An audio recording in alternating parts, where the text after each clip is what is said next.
waiting for your birth, your growth, and the finality of today. Boss, why are you doing this? Why? To make the world one again. The world used to be whole. But with the end of the Second World War, the philosophers began to fight amongst themselves, and the world was torn apart.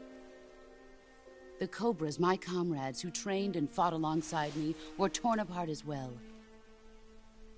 The foibles of politics and the march of time can turn friends into enemies just as easily as the wind changes. Ridiculous, isn't it? Yesterday's ally becomes today's opposition. And this Cold War? Think back. When I was leading the Cobras, America and Russia were fighting together. Now, consider whether America and Russia will still be enemies in the 21st century. Somehow I doubt it. Enemies change along with the times, the flow of the ages, and we soldiers are forced to play along. I didn't raise you and shape you into the man you are today just so we could face each other in battle. A soldier's skills aren't meant to be used to hurt friends. So then what is an enemy? Is there such a thing as an absolute timeless enemy? There is no such thing, and never has been. And the reason is that our enemies are human beings like us. They can only be our enemies in relative terms. The world must be made whole again. The philosophers must be reunited. I will devote my skills to that purpose. And with the Colonel's money, I will achieve that end. Just as I once created the Cobras. They are my family. I may no longer be able to bear children, but I still have a family. It was November 1st, 1951. I was in the Nevada desert participating in atomic testing. The name Nevada is derived from Spanish, covered in snow, white as snow. And snow is exactly what I saw in that Nevada desert. It froze my blood white. Snake, you were an atomic test subject, weren't you? On Bikini Atoll. That's part of the reason I was drawn to you. You and I are alike. We're both slowly being eaten away by the karma of others. We'll never have the chance to die peacefully of old age. We have no tomorrow. But we can still have hope for the future. In 1960, I saw a vision of the ideal future from space. 3 years earlier, the Soviet Union had succeeded in launching Sputnik, the first man-made satellite in history, into orbit. This came as a huge shock to the United States. In response, America threw everything it had into its own manned spaceflight project, the Mercury program. Even as the Soviets seemed poised to send their first man into space, America was still experimenting with chimpanzees and rockets. The government wanted human data. So they secretly decided to send a human being into space. I was the one they chose. At the time, they didn't have the technology to block out cosmic rays, and whoever they sent up would inevitably be exposed to heavy radiation. That's why they chose me. After all, I'd already been irradiated once. Of course, you won't find any of this in the history books. I could see the planet as it appeared from space. That's when it finally hit me. Space exploration is nothing but another game in the power struggle between the US and the USSR. Politics, economics, the arms race, they're all just arenas for meaningless competition. I'm sure you can see that, but the Earth itself has no boundaries. No East, no West, no Cold War. And the irony of it is, the United States and the Soviet Union are spending billions on their space programs and the missile race, only to arrive at the same conclusion. In the 21st century, everyone will be able to see that we are all just inhabitants of a little celestial body called Earth. A world without communism or capitalism, that is the world I wanted to see. But reality continued to betray me. In 1961, I was sent to Cuba, to Bahia de Cochinos. It was part of a CIA-sponsored invasion under the guise of taking Cuban exiles back to their country. But the US government betrayed them. Our weak-kneed president held back their air support. Defenseless, the exiles were annihilated by the Cuban army. All I could do was watch in silence. I was set up by the very country I'd sacrificed so much for, by the very government I dedicated my life to defending. I was driven from the surface world, and I went underground. Then, 2 years ago, I faced the Sorrow, my old comrade in battle. He was my friend. But one of us had to die. I was left with no choice. The Sorrow gave his life for me. There is no enmity between us. One must live, and one must die. That was the mission. The ones who gave me that mission were the philosophers. Early in the 20th century, the true holders of power in the United States, the Republic of China, and the newly formed Soviet Union gathered together in a secret meeting that would later be known as the Wiseman's Committee. The secret pact they formed there marked the beginning of the philosophers. But the last of the original members died in the 1930s.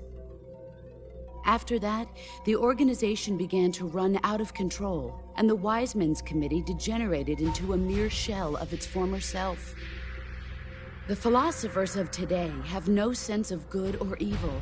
Their influence extends to countries and organizations involved in every aspect of every war. They have become war itself. That's how they operate. The sacrifices of war cause a shift in the times. This shift leads to renewed conflict, and in turn triggers the next war. Like a nuclear chain reaction, each conflict sparks countless others, forming an endless spiral that will continue on for eternity. Do you understand what I'm saying, Snake? By consuming me and you, the philosophers intend to keep that cycle going forever. It was my father who explained all of this to me. He was one of them. You see, I am the last remaining child of the philosophers. But after he revealed the truth, my father was killed by that same shapeless, formless organization. And my father isn't the only thing the philosophers have taken from me. In June of 1944, the Cobras and I took part in the landing at Normandy. We'd been given a top-secret mission to locate and destroy enemy V-2 rocket installations. I was pregnant at the time. The Sorrow was the father. I gave birth on the field of battle. A beautiful baby boy. But my child was snatched away from me by the philosophers.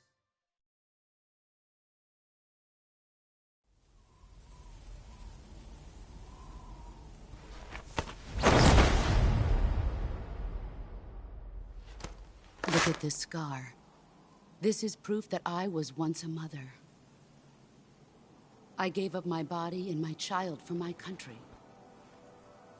There is nothing left inside me now. Nothing at all. No hatred, not even regret.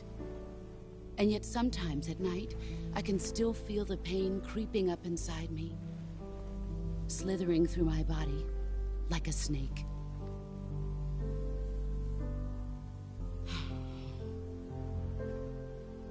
I've never talked this much about myself before. Thanks. Thanks for listening to me.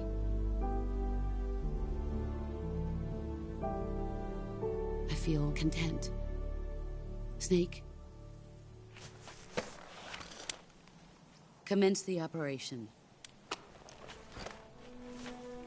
I raised you. I loved you. I've given you weapons, taught you techniques, endowed you with knowledge.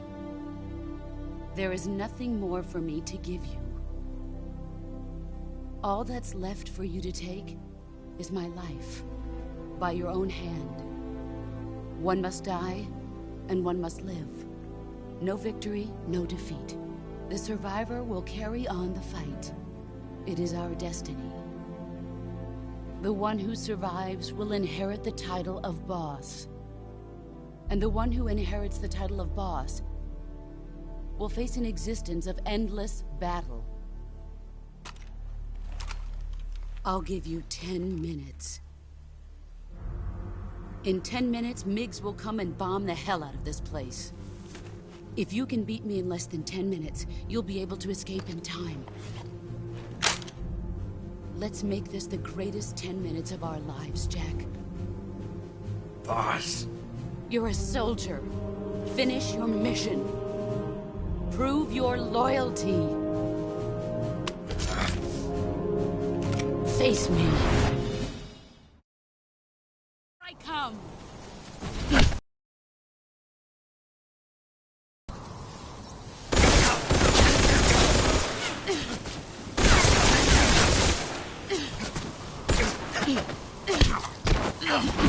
Play rough. Pathetic.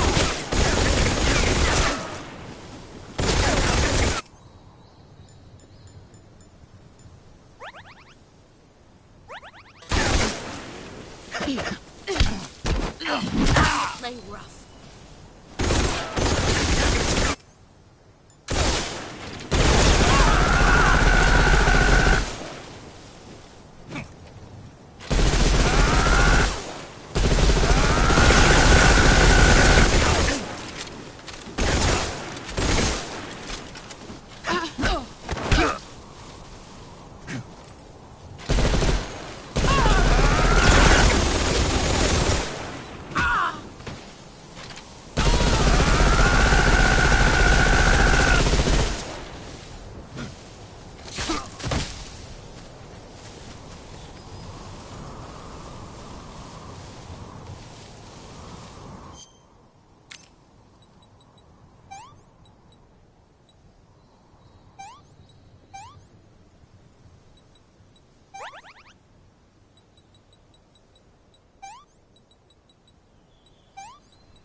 That's tasty.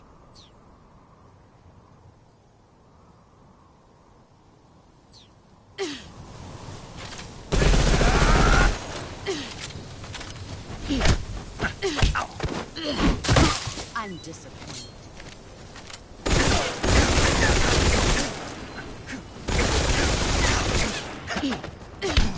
Not the man I thought. Pathetic.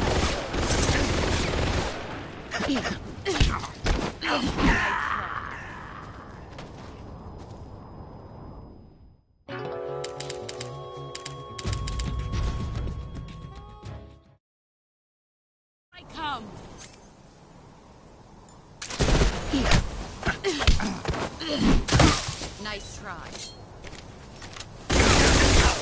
Heads up, Snake.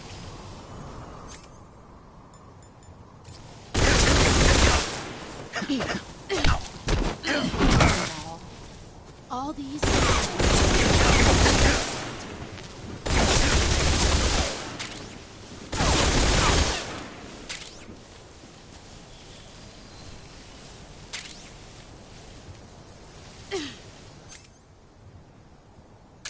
Get ready!